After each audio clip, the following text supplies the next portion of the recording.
Te souviens-tu de l'avenir qui nous était autrefois promis? Des voitures volantes, des robots domestiques, des repas sous forme de pilules, tout semblait possible. Pourtant, toutes les grandes idées n'ont pas réellement changé le monde. Aujourd'hui, nous plongeons dans 10 produits classiques qui furent jadis célébrés comme des révolutions, mais qui ont échoué de façon spectaculaire. Certains étaient en avance sur leur temps, d'autres simplement absurdes. Mais chacun d'eux raconte une histoire de rêve, de courage et des limites de l'ingéniosité humaine. Laquelle de ces innovations ratées aimerais-tu essayer à nouveau aujourd'hui? 1. La cassette 8 pistes. La révolution qui fut sautée. C'était censé être l'avenir de la musique. Il suffisait de l'insérer et d'écouter, sans rembobiner. La bande 8 pistes promettait commodité et technologie de pointe. Mais la réalité était différente. Les cassettes étaient encombrantes. Elles se bloquaient constamment. Et au milieu de votre chanson préférée? Clic! La piste changeait abruptement. Aucun autre son ne pouvait gâcher l'ambiance aussi vite. Pendant ce temps, les cassettes compactes ont conquis le marché. Plus petites, réenregistrables et sans interruption gênante. Les constructeurs automobiles et les labels de musique avaient alors de grands espoirs pour ce nouveau format. Mais les consommateurs ont rapidement perdu patience avec ces appareils encombrants.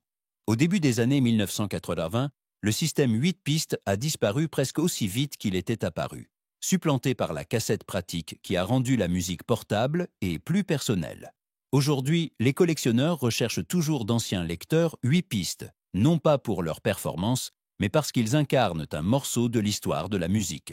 Cette courte ère où le rêve était plus grand que la pratique.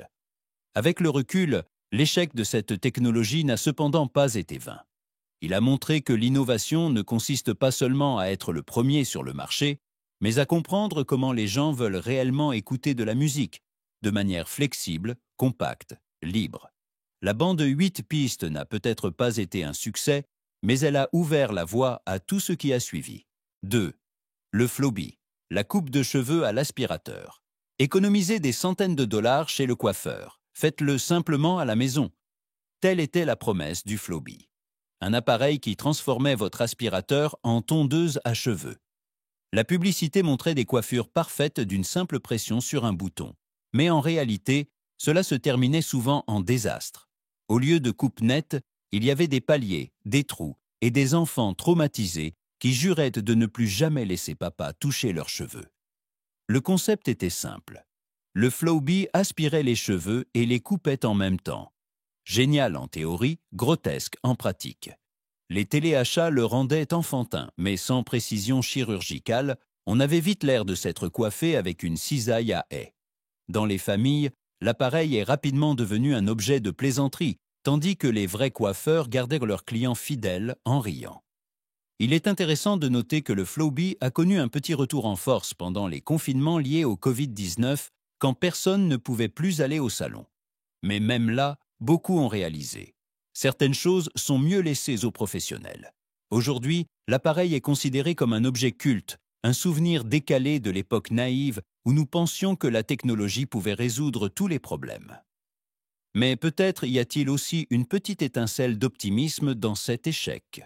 La conviction inébranlable que l'innovation peut simplifier la vie quotidienne, même si elle nous offre quelques moments de rire involontaire. 3. Le Sinclair C5. Le rêve électrique en plastique.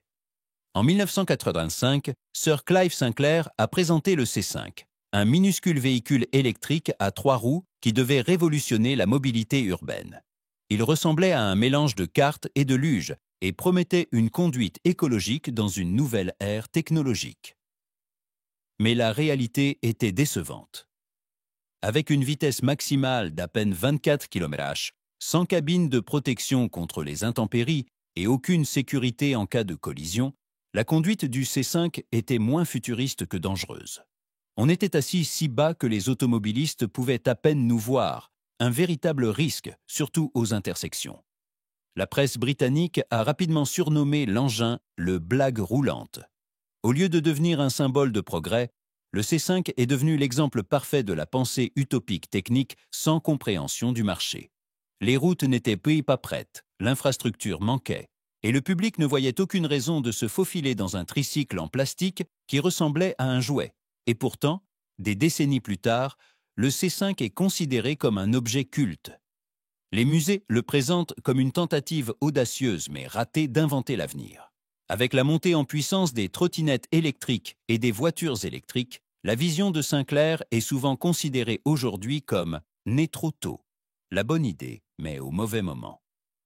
Peut-être le C5 fut-il moins un échec qu'un précurseur silencieux de notre mobilité électrique actuelle. 4. Betamax. Mieux que le VHS, mais perdu quand même. Lorsque Sony a lancé le système Betamax dans les années 1970, il était considéré comme une merveille technologique. La qualité d'image était plus nette, le son plus clair et la finition de la plus haute qualité. Tout indiquait que le Betamax allait révolutionner la vidéo domestique. Mais un petit facteur insignifiant a tout décidé, la durée. Les cassettes VHS offrèrent plus de temps d'enregistrement, et pour les spectateurs, la commodité comptait plus que la perfection. Alors que Sony limitait strictement les licences, les fabricants de VHS ont ouvert leurs portes à de nombreuses autres marques. Soudain, les magnétoscopes étaient disponibles partout, à bas prix et compatibles. Les étagères des magasins étaient remplies de cassettes VHS, tandis que le Betamax disparaissait lentement. C'était un exemple classique que la qualité seule ne suffit pas si le marché demande autre chose. De nombreux fans de technologie défendent encore le Betamax aujourd'hui, affirmant qu'il était en avance sur son temps. Mais l'histoire montre que le succès dans le secteur technologique ne dépend pas seulement de l'innovation, mais aussi de la stratégie, du timing et de l'ouverture. Au final, le Betamax est resté un symbole de la lutte éternelle entre le meilleur et le plus populaire. Il nous rappelle que même l'idée la plus supérieure n'a aucune chance si elle ignore les besoins des gens. C'est peut-être là la leçon la plus importante. Le progrès ne consiste pas seulement à créer de nouvelles choses, mais à les rendre accessibles à tous. 5. Shampooing. Clairol Touch of Yogurt. Le rêve lacté qui a tourné au vinaigre. Dans les années 1970, tout ce qui sonnait naturel était un succès commercial. Clairol a donc pensé, pourquoi ne pas transformer le yaourt en shampoing? L'idée semblait fraîche, saine et moderne, du moins sur le papier. Mais après peu de temps, il est devenu évident.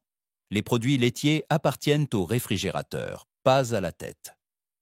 L'odeur était désagréable, la consistance étrange, et de nombreux clients ne savaient même pas s'ils devaient manger le produit ou l'utiliser.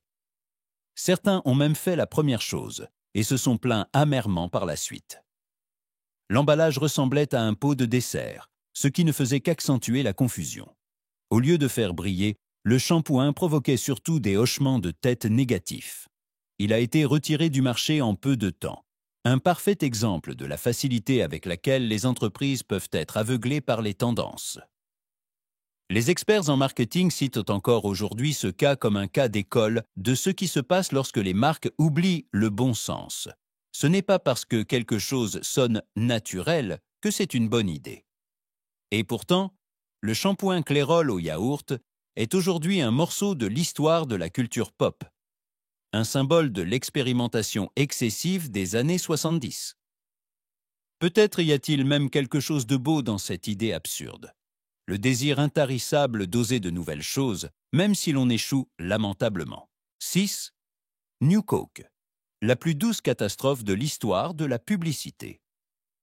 En 1985, Coca-Cola a voulu réaliser l'impossible, réinventer le soda le plus aimé au monde.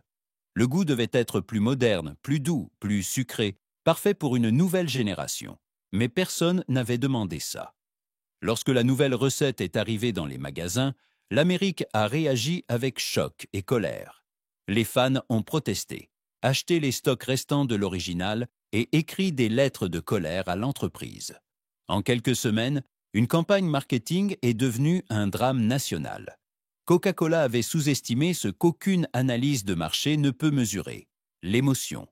Les gens associaient l'original à des souvenirs, de fêtes de famille, de soirées d'été et d'enfance. Il ne s'agissait pas seulement de goût, mais d'identité. Avec le New Coke, on n'avait pas simplement changé une boisson, mais touché à un morceau de la culture américaine. Après seulement 3 mois, l'entreprise a cédé et a relancé l'ancienne formule sous le nom de Coca-Cola Classic. Ce fut plus qu'une réparation, c'est devenu une légende. Encore aujourd'hui, l'incident du New Coke est cité comme un exemple avertisseur dans les cours de marketing. Ne changez jamais ce que vos clients aiment, juste pour paraître moderne. Ironiquement, cet échec a rendu la marque plus forte. Il a montré à quel point la loyauté peut être profonde et que les véritables relations de marque ne s'achètent pas, mais se ressentent. 7. Laserdisc. Grande, brillante et totalement impratique.